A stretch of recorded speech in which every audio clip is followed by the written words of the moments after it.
what's up? Welcome back to sa ating channel dito sa Bobs TV.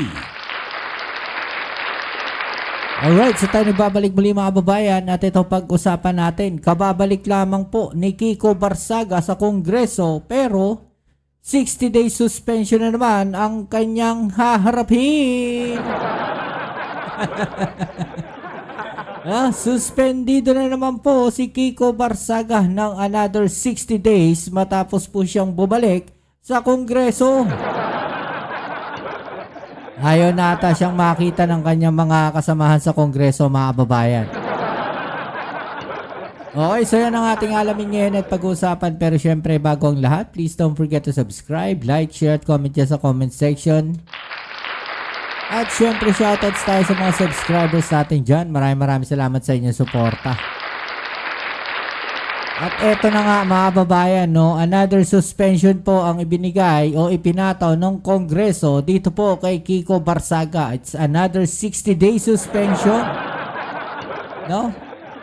60-day suspension without pay and other allowances, mga kababayan. Ito, matindi rito. No? 238 in favor, 10 ang against. Malamang itong mga against na to, mga kasama niya to. At siyam ang nag-abstain, mga babayan. Pero kung papansinin natin yung bilang, no? 238. Nakakahiya to, mga babayan. Diba? 238 in favor na isuspend ka. Ibig sabihin, 238 na congressman ang ayaw makita ka. Diba? Sobrang kahihiyan na yan, mga babayan. Yung ganyan. No, parang ka na sinampal ng katotohanan yan. No? Parang ang sinampal ng katotohanan, no, na ayaw ka nang makita ng mga kongresista dyan sa Kongreso. Diba? Kasi imagine mo, 238, no, yung pabor na isuspend ka uli, na walang bayad at mga incentives, mga babayan. No? Imagine ninyo yun. Oh. Bakit nga ba? Kasi continued utter contempts for institutional standards during his suspension period from December 1, 2025 to January 30, 2026. Ibig sabihin, mga babayan, kahit suspended siya, no? Patuloy pa rin niyang ginagawa yung mga ginagawa niya dati. Patuloy pa rin niyang ginagawa yung mga bagay na naging dahilan ng kanyang pagkakasuspinde. No, kaya netong pagbalik niya, another suspension na naman ang sumalubong sa kanya. Okay, so ito, panoorin natin yung balita, mga babayan. Muling sinuspindi ng Kamara si Cavite Representative Kiko Barzaga. Dahil mula sa Batasang Pambansa, nangunguna sa balita si mobile journalist Arles de los Santos. Arles, bakit sinuspindi ulit si Congressman Barzaga?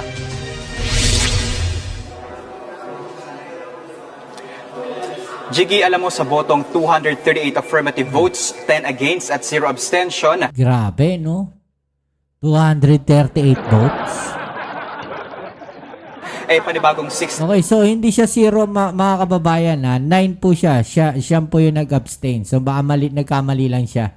day suspension nga ang ipinataw kay Cavite 4th District Representative Francisco Kiko Barzaga. Bunsod yan ng umano'y repeated escalating misconduct nito na nakadurungis daw sa imahe at reputasyon ng Kamara. No? So repeated po, mga babayan, yung mga ginagawa niyang pagkakamali.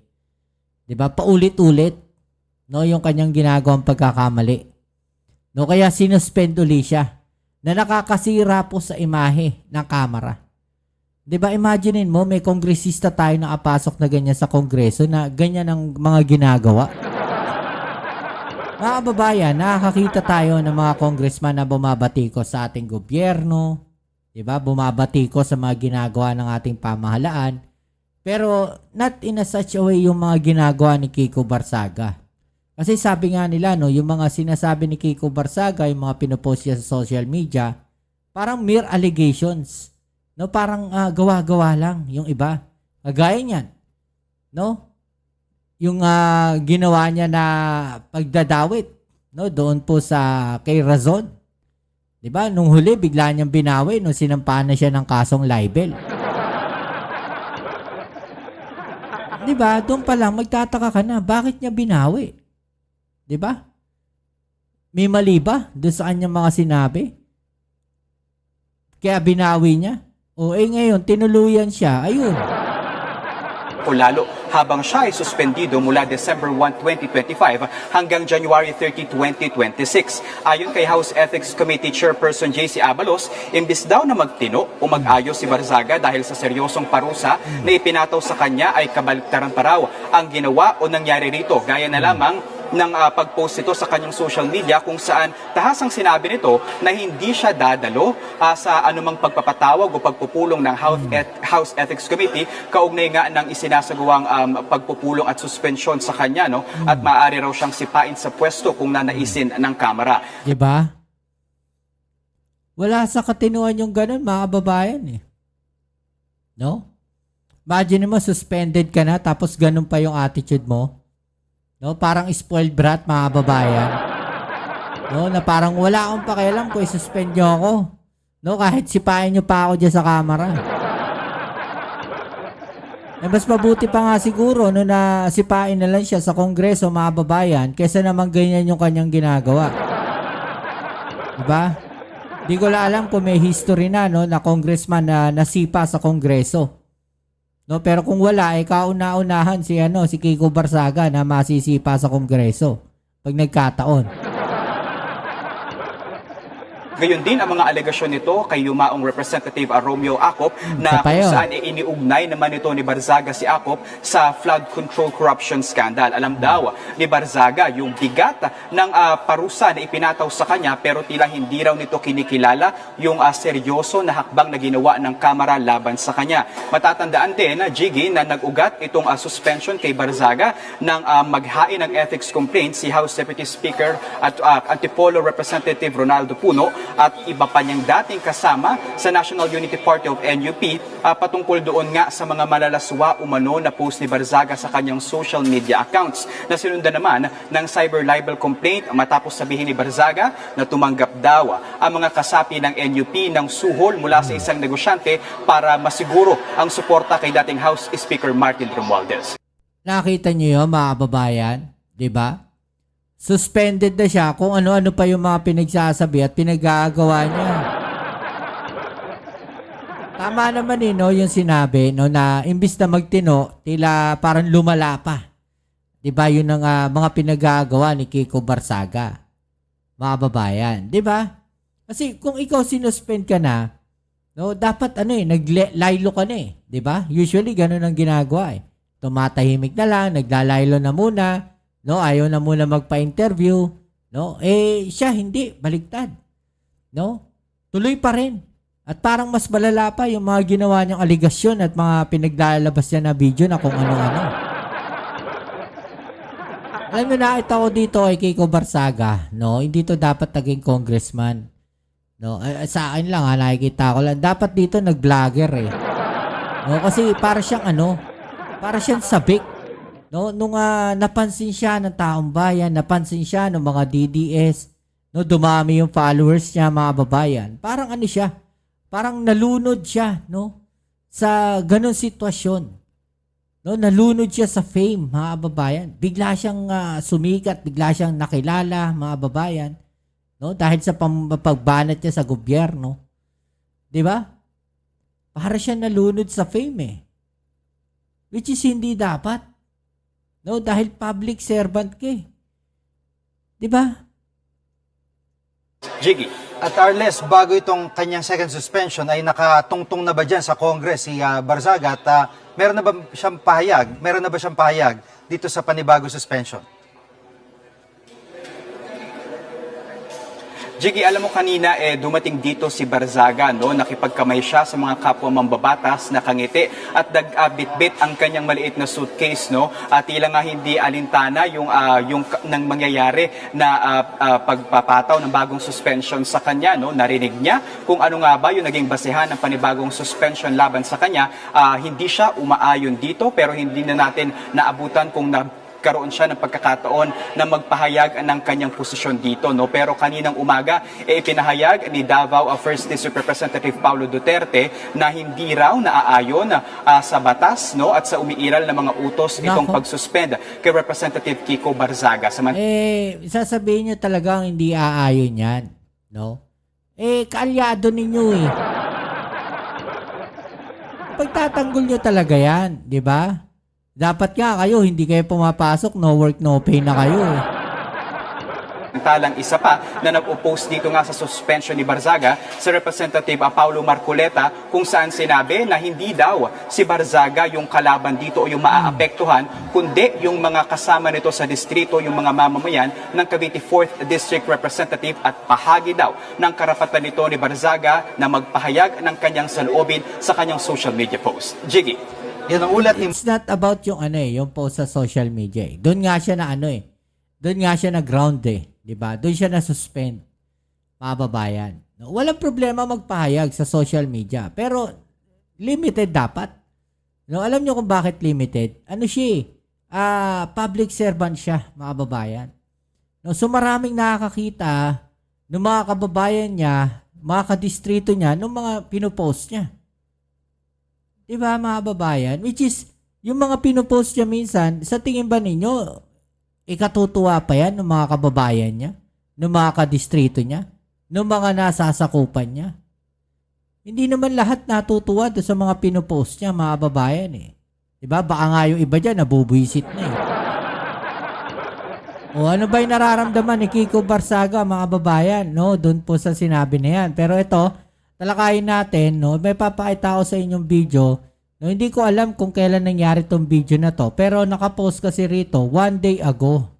No, meron po siyang 15,300 na play at 2,800 na reaction, mga babayan. Okay, so ito, panoorin natin tong video na to, no? Hindi lang natin alam kung kailan nangyari to, kung during the time na suspended pa siya, no, o nung nakaraan pa. Okay, so ito, panoorin natin.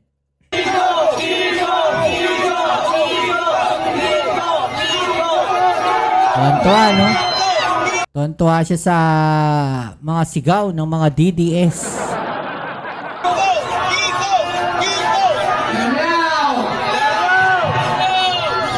Naglaglagan na sa Malacanang. Si Saldico, nilaglag na si Marcos at si Romualdez. Si Saldico daw, nilaglag na si Bongbong at Romualdez. Yung executive secretary, nilaglag na ni Marcos. Hindi na nila alam ang ginagawa nila. Pero alam naman natin, hindi talaga alam ni Marcos kung anong ginagawa niya. Kaya ito ang ikalmihan natin. Tanya yun? Hindi raw alam ng Pangulo natin kung anong ginagawa niya. No? Pero siya kaya alam niya yung ginagawa niya, mga babayan. Kasi suspendido na siya, tapos ganito pa yung kanya mga ginagawa. No, dapat nga, 'di ba, agaya na sabi natin, suspendido ka na, dapat naglaylo ka na. 'Di ba? So parang siya ata yung hindi alam kung ano yung kanyang ginagawa. No, dahil sa kanyang ginawa na 'to, no, sa rally na 'to, kung kailan man nangyari 'to, kung ito nga ay during the time na siya ay suspended, mga babayan, no? Posibleng posibleng masuspend uli siya. 'Di ba? At saka yung mga pinagagawa niya na nakaraan, parang siya ata yung hindi alam kung ano yung kanyang ginagawa. Diba? Lahat tayo sumuporta noon. Lahat tayo binigyan natin siya ng pagkakataon na baguhin ang ginawa ng pamilya niya, ang legacy ng ama niya, ang Marcos legacy. Pero sinayang niya lang. Yung Duterte family, binigyan siya ng pagkakataon, sinuportahan siya. Nako, Duterte family raw ang sumuporta sa kanya. Sa tingin ninyo, iboboto rin si Sara Duterte ng mga loyalista? Sa tingin ninyo, iboboto si Duterte ng mga kakamping at yung mga dilawan? Tatlong puwersa yun. No, hindi kakayanin ni Sara Duterte yan. Kaya, for a fact, nasasabihin niya, sinuportahan si Pangulong Bongbong Marcos ni Duterte, mukhang kalokohan na tayo. Hindi siya tiwala at pinakulong lang niya ang dating presidente na ginawa siyang president. He imprisoned the man who trusted him. Hindi si Duterte ang gumawang presidente kay Pangulong Bongbong Marcos. Excuse me. Taong bayan ang bumoto kay Pangulong Bongbong Marcos. Hindi po si dating Pangulong Duterte. Ha? Kasi kahit wala naman si Duterte, posibleng manalo si Marcos eh. 'Di ba? Kahit walang tulong ni dating Pangulong Duterte, pwedeng manalo si Marcos. Ang daming supporters eh. 'Di ba? At saka marami ng taong galit no sa mga Duterte nung time na 'yon. Nung sila ay tumatakbo. No, nung panahon ng 2022 national election. Alam ninyo na during those time, na panahon ng dating Pangulong Duterte, ay marami na pong galit sa kanya. Kaya imposible yung sinasabi nila na manalo si Sara Duterte. 'Di ba? And the man who gave him the faith in leading the country. So dati ang sigaw natin, BBM. Ngayon ang sigaw natin, Marcos resign! Marcos resign! Marcos resign! 'Di ba? Marcos resign! Kasi wala na pinabukasan ang ating bansa sa pamamalakad ni President Bongbong Marcos. Mag-resign ka na, ang dami mo nang ninakaw sa Ang dami na raw ninakaw kaya mag-resign na daw. Ha? Oh, ano ba mga naramdaman niya? Kung wala kayong sama ng loob at ano yung gagawin nyo sa 60 days na suspension again? Sa sama ng loob, it's mixed because, well, ultimately, this is still pushing the issue away from the flood control, which is what we should prioritize first, and also the rampant corruption that we see within the government right now. And no matter how you change the way the budget is being allocated, if a percentage of the budget is still being stolen, then you cannot expect our economy or our nation to prosper. Play with my cats. Di ba mga babayan? Sinasabi niya. No? Nagets niyo kung ano yung sinasabi niya mga babayan? Mixed emotion daw. No? Naiinis siguro siya mga babayan kasi suspended again siya. O ano sa palagay ninyo, no? I-comment sa ibaba niyo mga opinion at atin yung pag-usapan, right? So, yan po yung kanyang nararamdaman mga babayan. No? Grabe. Sobra-sobrang masakit naman sa loob yan. Kita-hits po tayo sa ating next video upload. Dito muli ang inyong Kuya Mobs, it's Mobs TV. Peace and health.